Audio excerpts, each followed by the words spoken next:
ఒకరోజు పార్వతీదేవి శివుడిని ఇలా అడిగింది.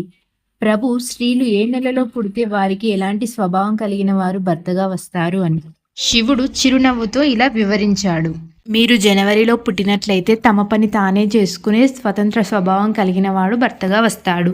మీరు ఫిబ్రవరిలో పుట్టినట్లయితే ఇతరులకు సహాయం చేసి ఆనందం పొందేవారు భర్తగా వస్తారు.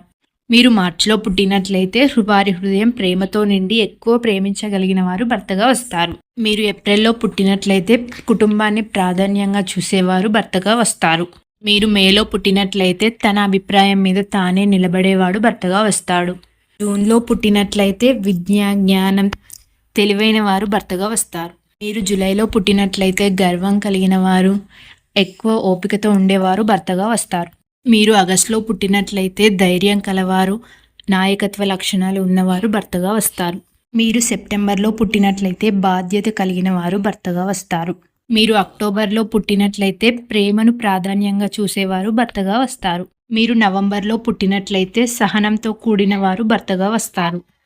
మీరు గనక డిసెంబర్లో పుట్టినట్లయితే అధిక భయం, ఆందోళన కలిగిన వారు భర్తగా వస్తారు. మీరు ఏ నెలలో పుట్టారో కింద కమెంట్ చేయండి. ఈ వీడియో కనుక మీకు నచ్చినట్లయితే లైక్ చేయండి, షేర్ చేయండి, కమెంట్ చేయండి. అలాగే మా ఛానల్ని సబ్స్క్రైబ్ చేసుకోండి.